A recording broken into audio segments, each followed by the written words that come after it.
I've been practicing that for years, I started teaching meditations. So this is how I started my journey, by teaching meditations. So many people are playing those bells and gongs in the temples. It's very powerful. I'm sure you must be knowing that feeling, yeah? It's very healing. Do you remember which sound frequency you heard for the first time?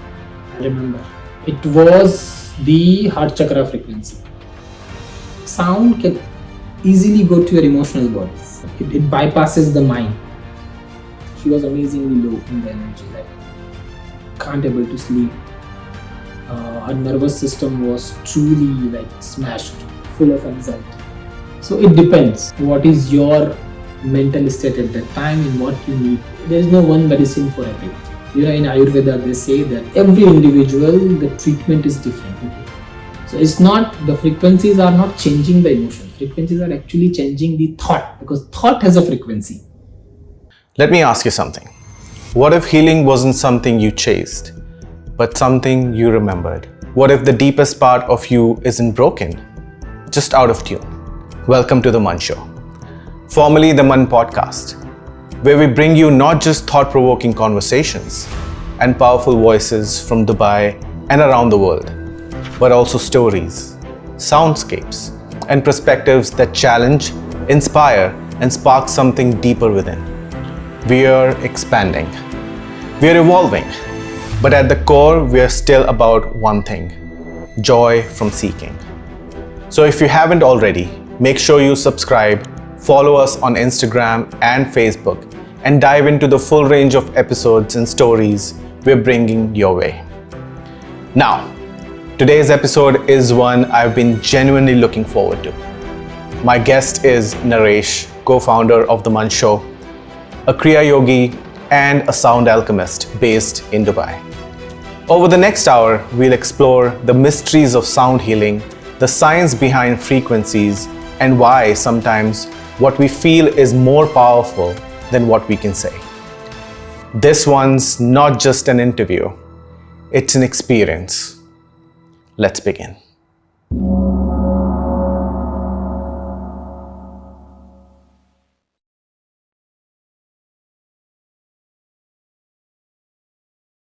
Welcome back to the Mann Podcast. Today we are joined with Naressh Dewnani, co-founder of the Mann Show.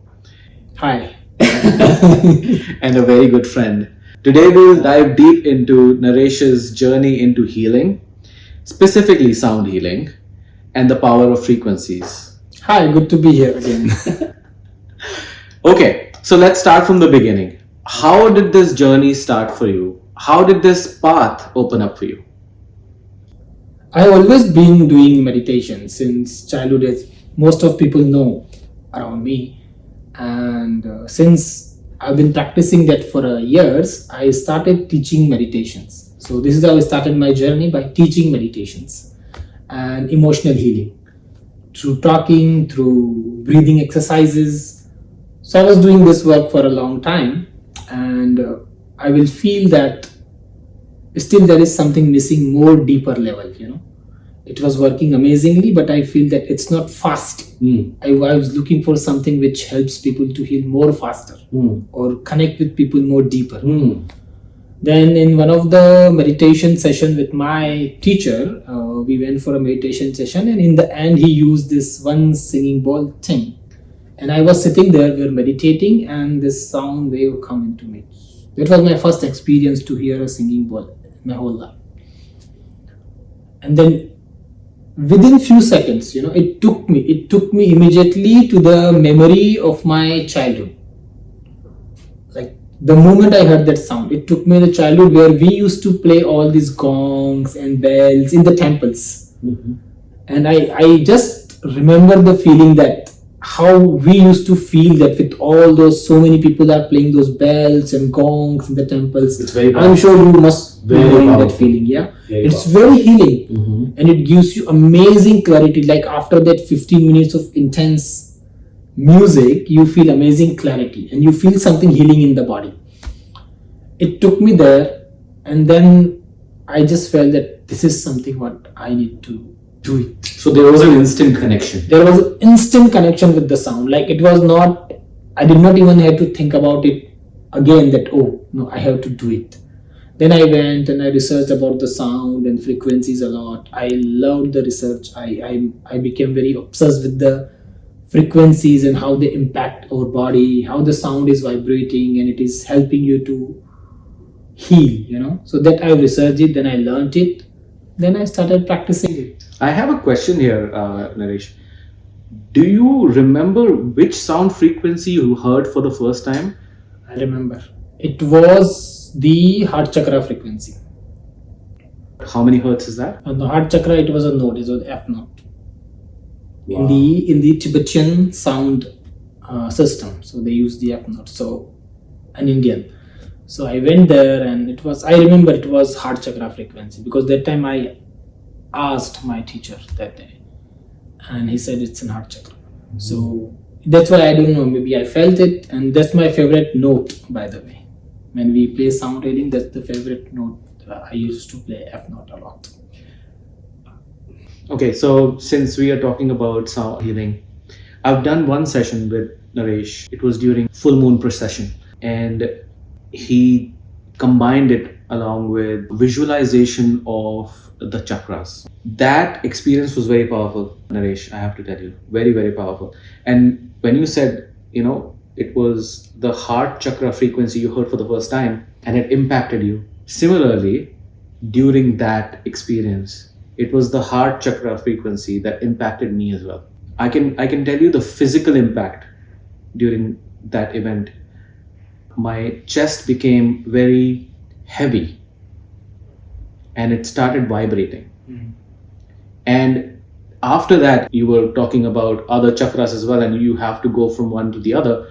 We didn't stay on the heart chakra, but as soon as you're visualizing the heart chakra, you're listening to that frequency, that chest area immediately became really, really heavy. Can you expand on that experience? Why would someone have such an experience listening to a specific frequency, visualizing specific area in the body? See, every frequency can work differently on different people, and also the different energy centers. Yeah. When you have blocked in that particular area, so sound is like a wave. It is traveling through your system like a wave. In our nervous system, when we have our body is made of the nerves, there are 72,000 and more nerves. How they talk to each other, how our nervous system is talking, what language it speaks, how our cells are talking to each other, what language they speak. Do they speak English? No. They speak music, they speak vibration, they speak wave language, current. There is an electromagnetic current in that. So they speak the vibration even. So once you play the sound, your cells, your nervous system, your chakras are immediately catching that. And sound is traveling through your body. So if you have blocked in your heart chakra, if you have a deep-rooted hurt, or if you are carrying any anxiety in your heart center, or if you have pain of anything, it can be a heartbreak, it can be a guilt, or if you are holding any shame, so it's all related there. So if you feel, if the sound is passing, sometimes it can trigger that emotion. More than triggering, it is passing and clearing the block. So that's why initially you can feel heavy or tense, but then eventually after once you move, when the sound moves enough from your system, you start immediately feeling relaxed, because it is cleansing those emotions, deep-rooted stuck feelings inside. Because feelings are also stuck in our system in the form of what? Obviously in the form of vibration, in the form of energy. Yeah, if you go to a doctor and cut your heart, they will not find any feelings. It's in the form of energy. And the sound is the fastest way to reach to the energy body directly. So when we do a talking session, when we are talking, I'm talking to you and I'm doing listening to you. We are working at the level of mental body. The talk is, the words are in the mental body. Or we are, even when we are working with the breath, breathing, deep breathing, pranayamas, energy, we are working at the level of etheric body. And the breathing, breath is connected, go to the second level of body. Sound can easily go to your emotional bodies, your feeling body, and obviously your energy body. It bypasses the mind. and then it can go and impact there. So that's why I say it's the fastest way, like it's quickest way to reach and heal inside. So if you are using it, definitely if you are using it rightly with the proper knowledge, with the proper understanding. So what you're saying is, what I experienced was the starting of a healing process. It's the beginning of the healing process. Also, you were with so many people there. It was a group session set up. Yeah. So if you come for the one-to-one, then we will talk. I'll understand your feelings. I'll understand your emotions. If there is a need of it, then accordingly we'll use those specific frequencies, specific sound notes, specific vibrations to work on that particular thing. In a group session, because we are using some sound which are very general, and you come and you feel this frequency. Still you feel it, but I'm sure you must felt lighter after this. Yes, but I can also compare this group session and the individual session to exercise. Yes, absolutely. Like when you go to a group session, the trainer will only train at a level of the lowest person who can perform those exercises, versus a personal training session where the trainer looks at the person's capabilities, abilities, physical capacity, and then trains that person specifically. It is more personalized, It is very and personalized. some people can handle the high frequency. I remember when you came for the first breathwork session, I remember, and I played the gong. That was your first experience Yes. of gonging. Remember, you felt this, I was feeling this zing, zing sound. So there are many people who come, and some people immediately need high frequencies and an intense session. Some people cannot handle the intense session. So they need a very lighter, calming. It also depends on what they're carrying inside, how sensitive they are, what is the deep rooted trauma they are carrying, what is their emotional state at their particular day. Maybe they're already irritated. So super intense frequency can make them more irritated. So you need to understand the mood, the emotion. You need to talk them, then accordingly use the sounds and the frequencies, because we can always start from the lowest frequency of say 60-70 hertz, and it can go to the highest, like it can go to like 1200 hertz, and also more than that. Some instruments are creating the frequency of say 2000 hertz, 2500 hertz. I use one specific frequency of 676 hertz. Okay, it's a very tiny instrument, and it creates an amazing powerful frequency. So if there are 10 people are there, some people will feel really good with that, and some people feel oh Naresh, this was very irritating, it was moving in my head. So it depends, what is your mental state at that time and what you need. There's no one medicine for everyone. Agreed. Yeah, and especially in Ayurveda they say that for every individual the treatment is different. In the same thing in sound frequency. I know we went on a different tangent altogether. The question was, where did your journey begin, and how did you come to this path? And you said that because of your Because teacher. of one of my experience, it was a very very short experience, but a very deep experience. It opened up something inside me, and in one instant I know that this is something I want to do, I want to work with.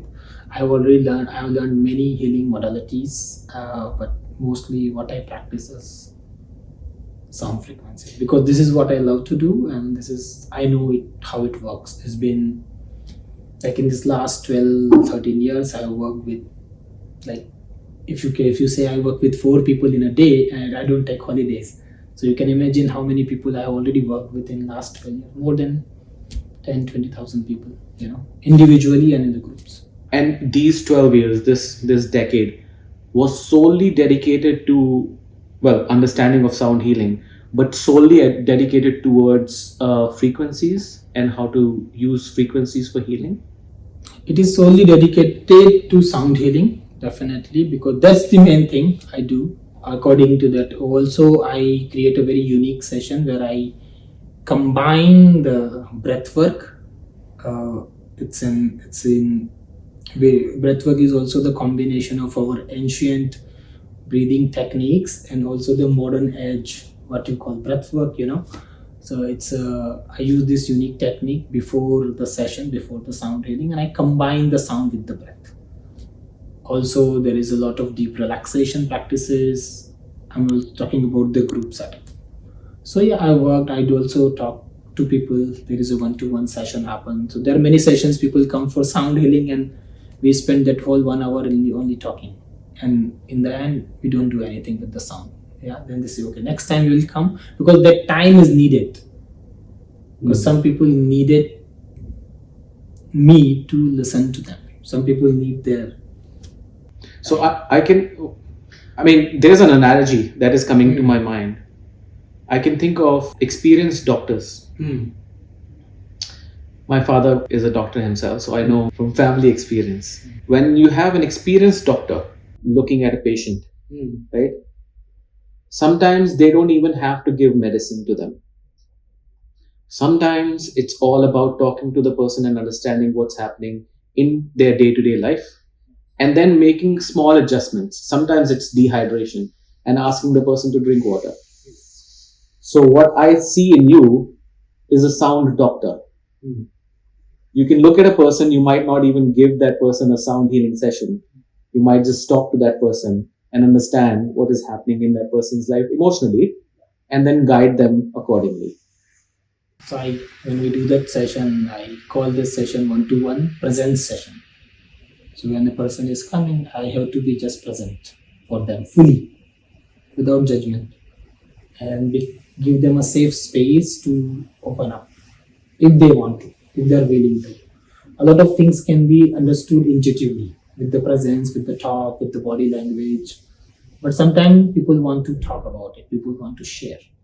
So sometimes you just become the presence, you understand it, and then you analyze it, you feel it, and then you use that. If you really want to use a deep breath work, or if you really want to use one of the amazing pranayamas, because we have hundreds of pranayama techniques. It's not only one breath work which works. It's not one medicine for everyone. Right. Yeah, so you choose one of those pranayamas, you use those practices, and then we have many sound frequencies.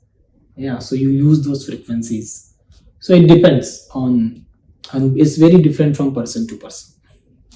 Now, again, going back to the analogy of a doctor, I know some doctors take pride in these experiences where they were able to really impact a person's life by healing them, in any way or shape or form.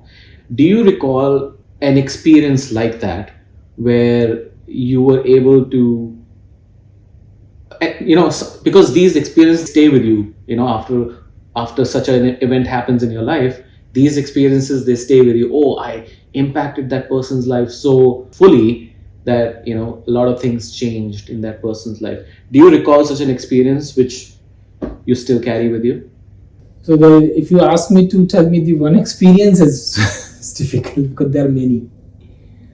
And I also developed a wonderful connections with my clients and my friends. It's because once you connect with people, you develop this bond also.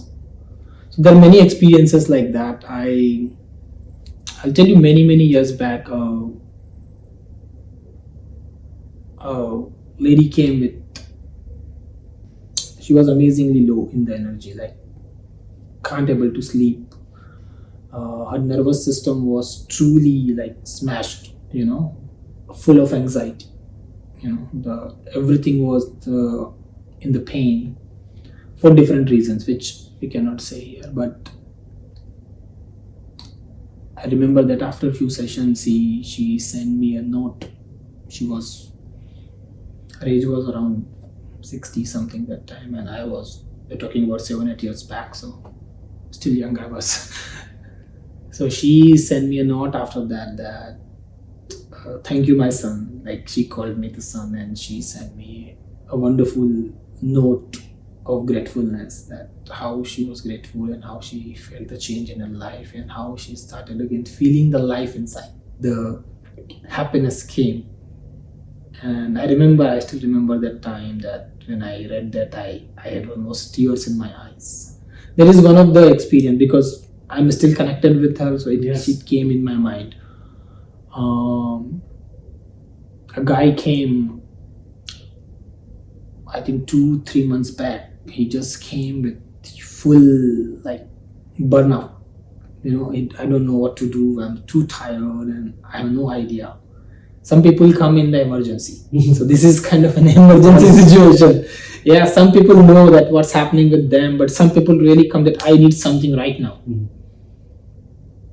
And then obviously when you talk to them, you understand them that burnout is not created in a day. It is the gathering of emotions, unprocessed emotion for years.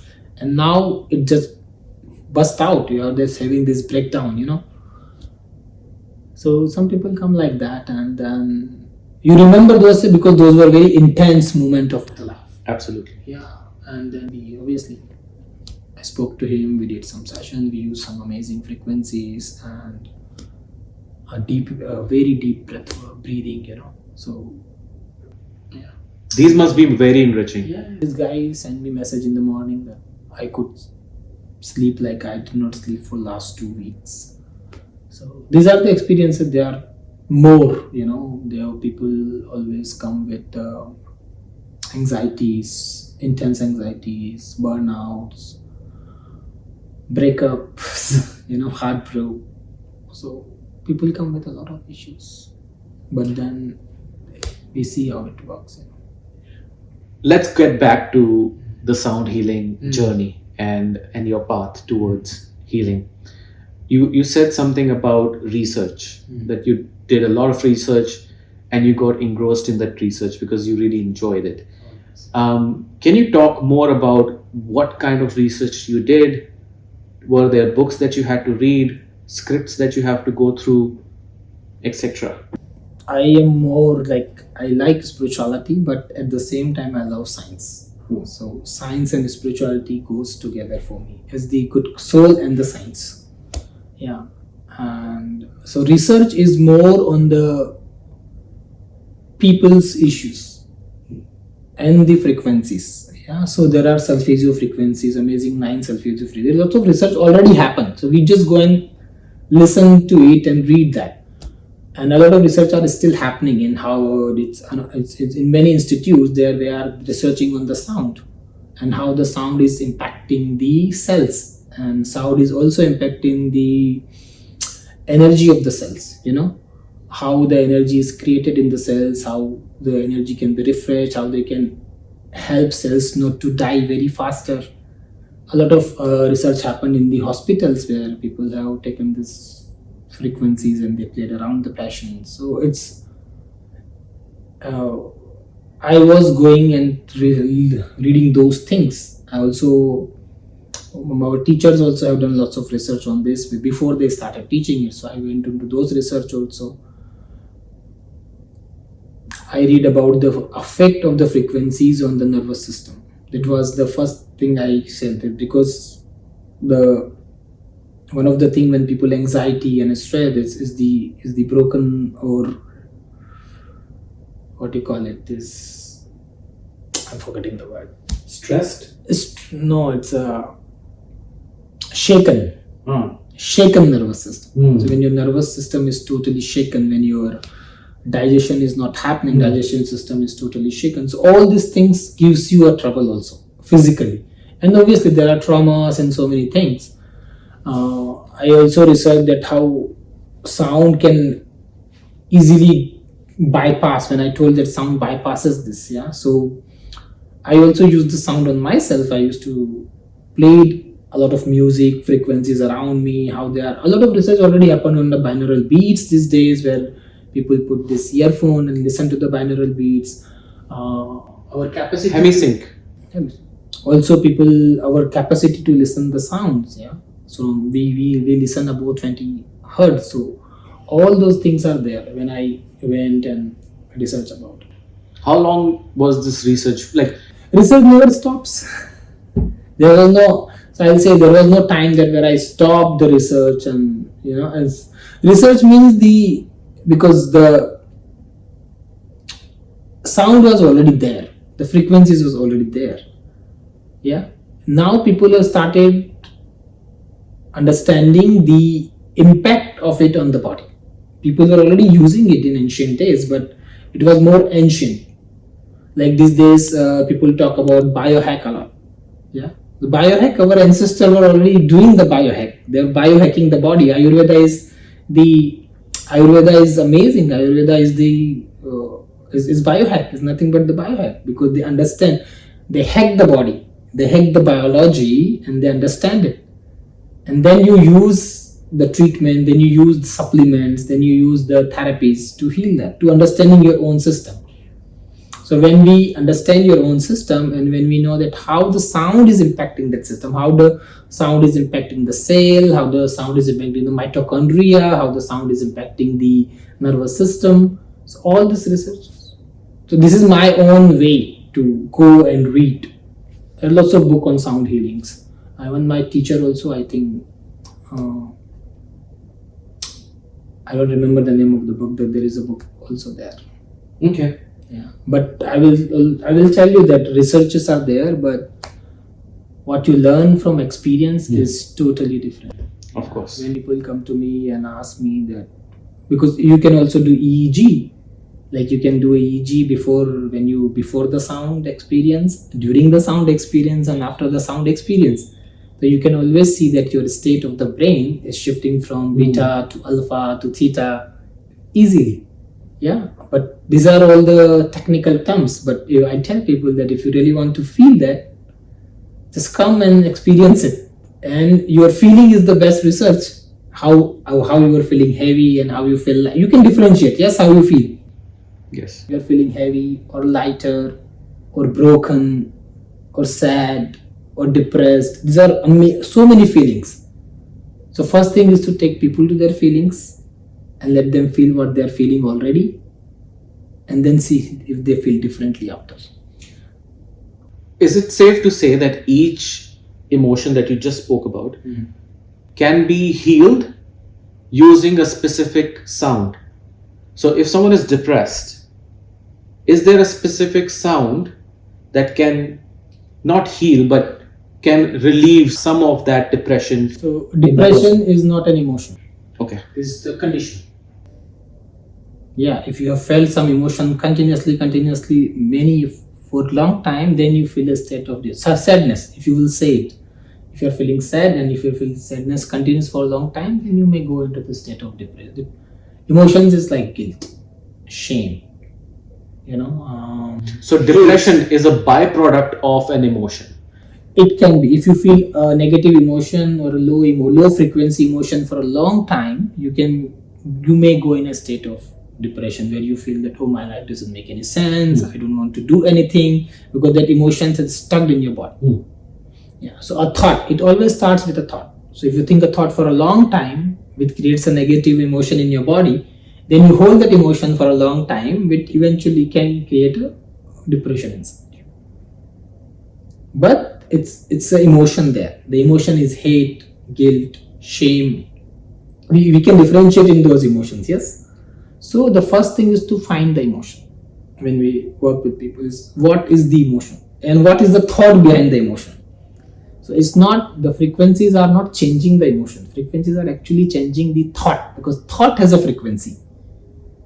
Suppose somebody,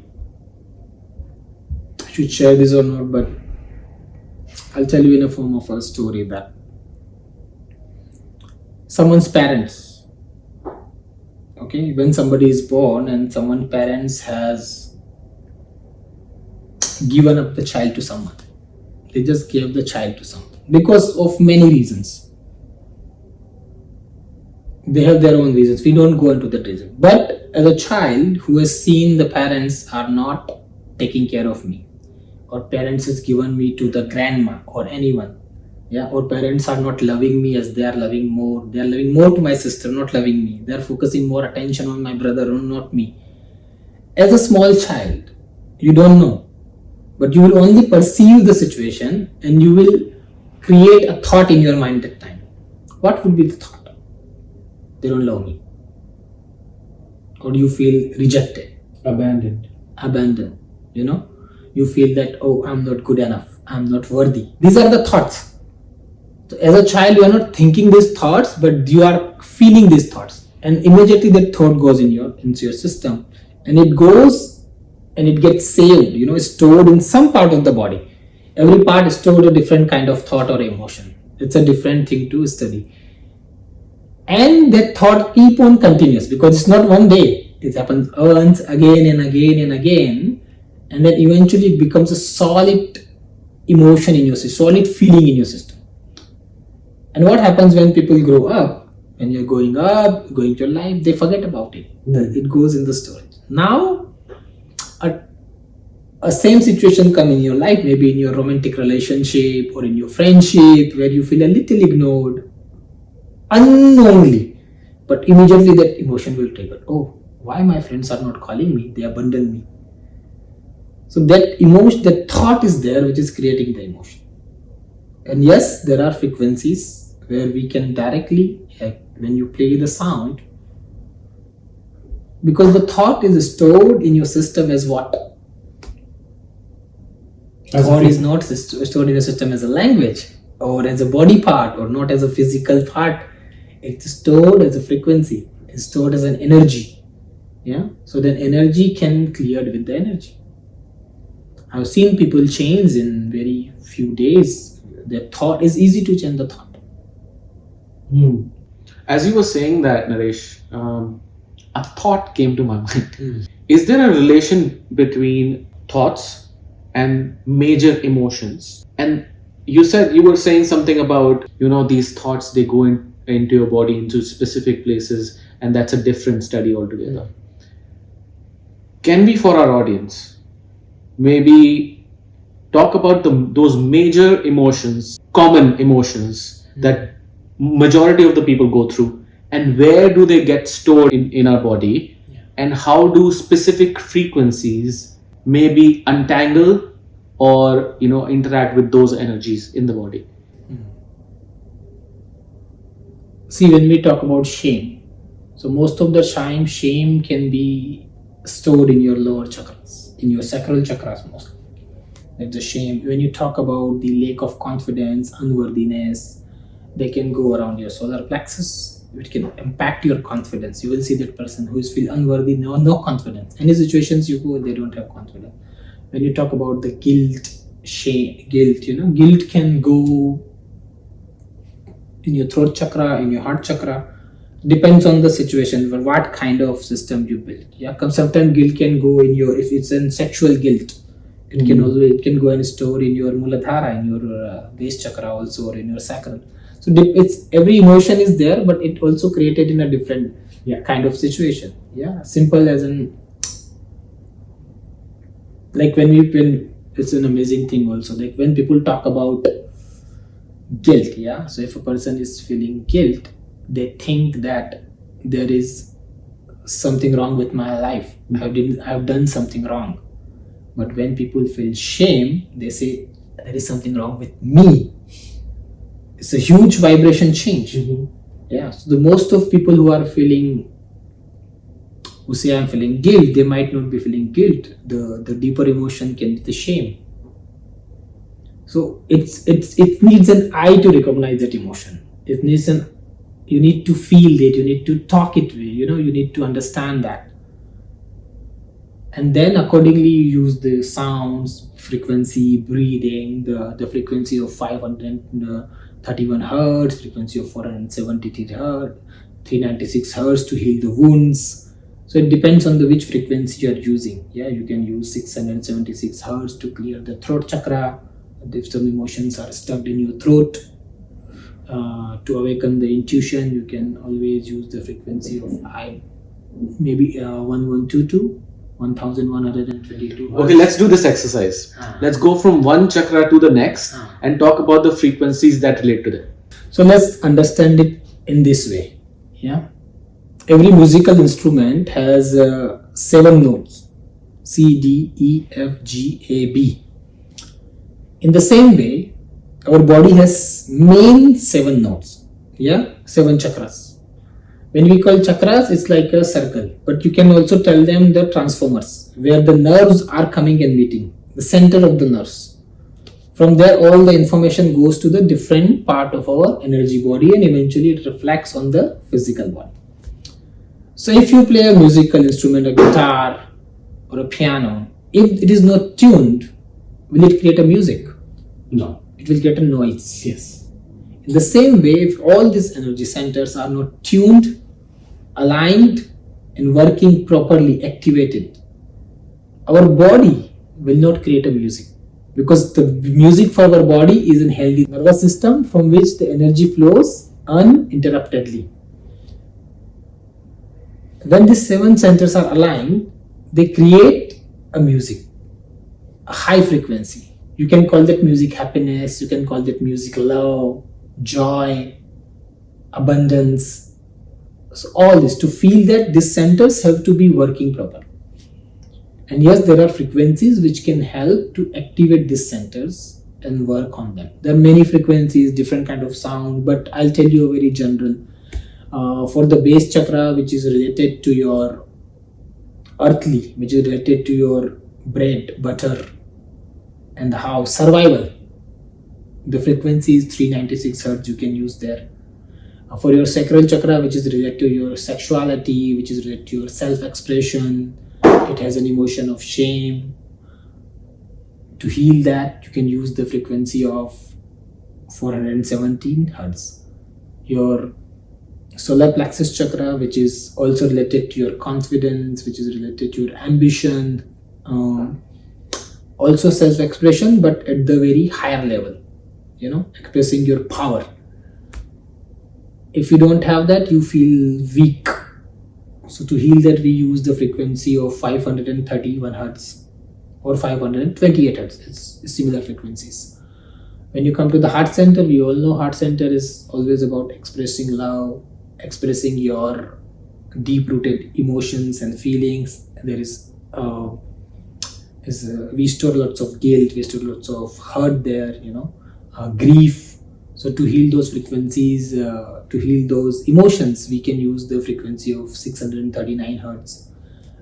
If we go more up on the throat chakra frequency, we can use it 741 hertz for the better communication, to open the vocal cord, to express more. And throat chakra has most of the emotions are stuck in the throat chakra because of the communication problem. Like as a child, you could not communicate those emotions to your parents. So basically throat chakra gets blocked. So it's very important to heal the throat chakra. The third eye, your pineal gland, we already know that is the CEO of the nervous system, and all the instructions goes to the nervous systems from the pineal gland. All the happy hormones, sleeping hormones, all those beautiful hormones are released from there. So if that is blocked, you can have the headaches, you can have the migraines, you can experience the not clarity in your life, brain fog, a lot of things. The frequency for there can be different frequencies for the pineal gland, but you can use also the frequency of 852 hertz. Or you can go for the higher frequencies, then 966, 963 hertz, 1122. So there are many frequencies to have. But when we do a healing session, we do the combination of all this. I always tell people that don't come for the one chakra. If you really want to heal, you work on all of them together. So once we use that, we create a music in the body. That's it. So Naresh, I have a few friends, actually my colleagues, because I described your sessions to them. And if you remember, I wanted to bring you over to our office to do sound healing session. Some of my colleagues were skeptical about sound healing and how it affects our bodies, like you said, our nervous system, and this, that, the other. What would you say to skeptics like that? So why should someone who is skeptic come for session? Is I'll say that because sound does not ask you to believe in anything. It only asks you to listen. You lie down, you breathe, and the frequencies do their work. So they regulate your nervous system, they clear your emotional residue, and create a space where healing becomes very effortless. So sound, I'll say that the sound isn't woo, it's a waveform medicine. Try it when your brain is foggy, when your sleep is not enough, when your heart feels heavy, and then see the changes by yourself. Especially in 2024, I think after COVID, I feel a lot of predefined notions in the whole world have been slowly breaking down. And you can see it not just in, the medical field or computer science, defense, whatever. You see all around, and if you are a little aware, you will see that all preconceived notions, the notions that we have been living by, that we grew up on, have been slowly breaking down. And I think dismissing something without experiencing it is, I feel, and this is what I will tell my colleagues also, is a little arrogant. Unless you have experienced it, you should not be able to be in a position to talk about it. No, When it's small example, till I came to Dubai, I never knew that if you take Panadol, which is paracetamol, 500, that if you just take paracetamol, it cures your migraine. I did not know this, because migraine is not a fever, it is not some kind of illness, right? But it cures your migraine. I never knew this till I came to Dubai. Unless I experienced it, and now of course everyone takes Panadol in Dubai, every second person. So unless you experience something, you will not know what effect it has on you, right? So to the skeptics, to my friends, to my colleagues, thank you, Naresh. That was amazing. I learned quite a lot today. I could never imagine that sound healing is such a vast subject. So thank you once again. I know our audiences would be raring to attend some of your sessions. Where can they reach you? People can always reach on the Instagram, they can reach on the website, even from the online sessions, people can reach on these platforms. And for group session, one-to-one, corporate sessions, space cleansing with the frequencies, so all the sessions are there, they can always reach. And when the heart is ready to receive, the sound is ready to give. So Amazing. I'm there if anyone needs it. Okay. And we will also add Naresh's Instagram handle and other information in the bio and description of the episode. So thank you so much, everyone. This was the Mann Podcast. Thank you, Naresh. Thank you.